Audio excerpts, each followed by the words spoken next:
Tingnan niyo itong review guys. Sana panoorin niyo ng end. Ay, nako. So, bali ngayong araw guys, magta-try tayo ng inumin galing sa Dali. Pinoy Cola. Tara, simulan na natin. So, for yung packaging is good and yung bottle, masarap hawakan, comfortable sa kamay, and this time, titikman na natin yung Pinoy Cola.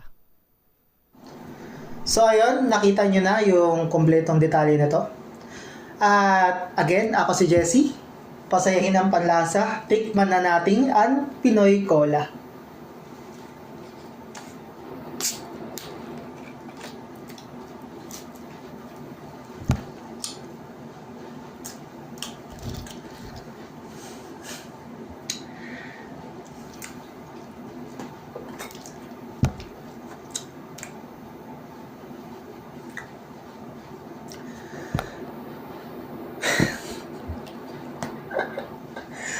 Di ko ma-describe tong Pinoy Cola, guys.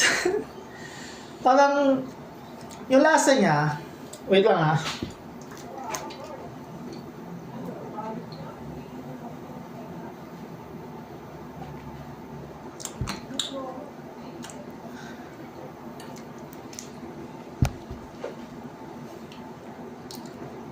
Hindi siya ganun katamis.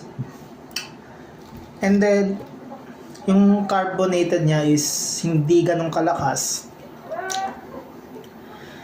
And parang para sa cola, parang napaka fruity nung lasa niya.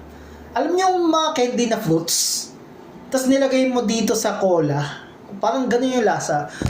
So sa akin, hindi hiyang sa akin, it might need improvement. Reason being is parang ang fruity ng inumin na tong Pinoy Cola. Pero at the same time, baka may mga tao na yung colang ganito, type nyo, try nyo. Sa akin, hindi siya hiyang, sa akin, kailangan pa siya i-improve. Pero, para sa, I think, 14 pesos, 290 ml, so, kapag isip-isipan ko, sa akin, medyo needs improvement siya. Pero at hindi siya hiyang sa akin. Hindi naman siya masamang inumin, pero parang baka may need lang i-improve. So, sana i-improve nyo to. Pero para sa presyo, okay na din. 40, I guess. So, yun lang guys. Maraming salamat sa panonood and have a nice day. Have a nice day. At pasayahin ang